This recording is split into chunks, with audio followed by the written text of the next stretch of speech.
Hello guys, कैसे हो आप लोग। मैं हूं आपका दोस्त डॉक्टर दिवाकर राय और आज हम लोग बात करने जा रहे हैं एआईए पीजीईटी 2022 काउंसलिंग अपडेट की। गाइस ये वीडियो बहुत ही इंपॉर्टेंट होने वाला है ऑल पीजी स्टूडेंट के लिए, तो आप लोग ज़रूर देखना इस वीडियो को पूरा। तो चलिए शुरू करते हैं गाइस। सबसे पहले बात कर लेता हूँ आइस काउंसलिंग की जो एक्सपेक्टेड डेट की। तो यूजी काउंसलिंग पूरा होने के बाद ही पीजी काउंसलिंग शुरू होगी और यूजी काउंसलिंग पूरा हो रहा है जनवरी महीने में।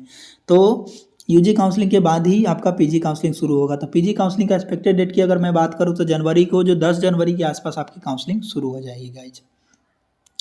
सेकेंड बात कर लेते हैं क्लिनिकल ब्रांच और नॉन क्लिनिकल ब्रांच। इससे पहले मैं आपको बता दूं, अगर कोई भी आप कॉलेज पीजी की सिलेक्ट कर रहे हैं तो आपको क्या क्या इंपॉर्टेंट चीज़ ध्यान रखना है। सबसे पहले इंपॉर्टेंट चीज़ आपको ध्यान रखना है वहाँ पे पेशेंट फॉलो कैसा है, क्योंकि आप पीजी कर रहे हो मतलब एक डॉक्टर्स बन रहे हो। डॉक्टर्स बन रहे हो तो आपको पास आपको क्या होना चाहिए, सबसे ज़्यादा पेशेंट फॉलो कितना है।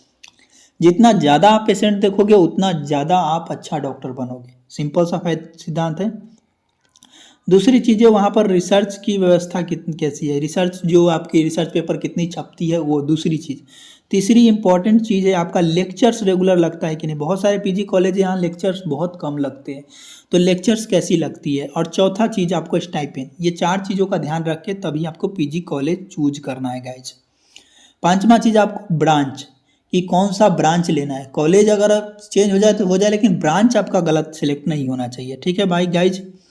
तो चलिए शुरू करते हैं टॉप क्लिनिकल ब्रांच की। तो नंबर 1 पे मैं शल्य तंत्र को रखूंगा, दूसरे नंबर पर काय चिकित्सा को, तीसरे नंबर पर एसआरपीटी को, चौथे नंबर पर पंचकर्मा को, पांचवें नंबर पर रोग निदान को, छठे पर कुमार भरुत्य को, सातवें पर शालक्य तंत्र को और आठवें नंबर पर स्वास्थ्य वृद्ध को रखूंगा। ठीक है।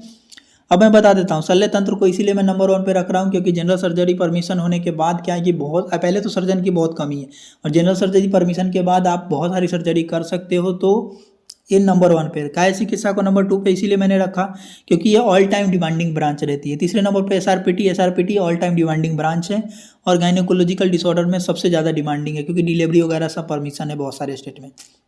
चौथे नंबर पर मैंने पंचकर्मा को दिया है। पंचकर्मा डिमांडिंग है, आयुर्वेद में मतलब पंचकर्मा, पंचकर्मा मतलब आयुर्वेद, ये लोगों का अवधारणा है, तो इसीलिए पंचकर्मा को प्रायोरिटी देता हूँ। रोग निदान को मैं इसीलिए दे रहा हूँ 5वें नंबर पर क्योंकि ये मतलब बेस है डायग्नोसिस का, इसीलिए। छठे नंबर पर कुमार भरुत्य को दे रहा हूँ, 7वें नंबर पर शालक्य तंत्र और 8वें नंबर पर स्वास्थ्य वृद्ध को।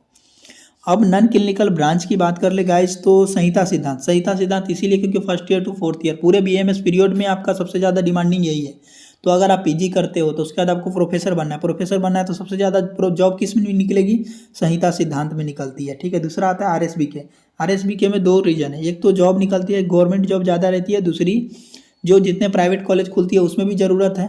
तो ये दोनों ब्रांच की। दूसरी कि आप फार्मेसी के लेकर के जो मेडिसिन वगैरह फार्मुलेशन वगैरह बना सकते हो। ठीक है। तीसरा आपका द्रव्य गुण को मैं दूंगा।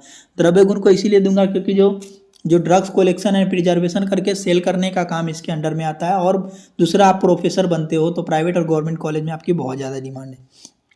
ये तीनों ब्रांच को आप ऊपर नीचे कर सकते हो, अगर तंत्रा, रचना शरीर और क्रिया शरीर। ठीक है। ये टोटल 6 जो मैंने ब्रांच बताया। और भी ब्रांच है जो भी मनोविज्ञान वगैरह है तो उसकी कोई सीट नहीं है और कहीं कहीं है तो है। अब टॉप 5 स्टाइपेंड, जो इंडिया की सबसे ज़्यादा स्टाइपेंड वाली कॉलेज कौन कौन है। सबसे नंबर 1 पे आते हैं AUTC मतलब यूनानी टिबिया कॉलेज जो है नई दिल्ली की, उसकी फर्स्ट ईयर की स्टाइपेंड है 1,04,460, सेकेंड ईयर की 1,06,500 और थर्ड ईयर की 1,08,933 रुपये से। BHU की स्टाइपेंड की बात करें तो फर्स्ट ईयर का 85,300, सेकेंड ईयर 88,196 और थर्ड ईयर का 91,600। चौधरी ब्रह्म प्रकाश की बात करें तो first year, second year, third year का जो आपकी जो स्टाइपेंड है वो है आपकी कितनी है, 77,418 रुपये है। उसके बाद all India institute of Ayurveda new Delhi की बात करें तो फर्स्ट ईयर का 66,030, सेकेंड ईयर का 71,030 और थर्ड ईयर का आपका 76,030 रुपये है। NIA और ITR है। NIA जयपुर और ITR जामनगर की जो स्टाइपेंड की बात करें तो फर्स्ट ईयर का स्टाइपेंड 59,000, सेकेंड ईयर का 63,000 और थर्ड ईयर का 67,000 रुपये आपका स्टाइपेंड है गाइज। तो ये था आपका आज का हमारा AIPGT का वीडियो। अगर ये वीडियो आपको अच्छा लगा हो तो चैनल को सब्सक्राइब कीजिए और कोई भी डाउट्स हो तो कमेंट करके पूछ सकते हैं। मिलते हैं अगले वीडियो में, तब तक के लिए बाय बाय।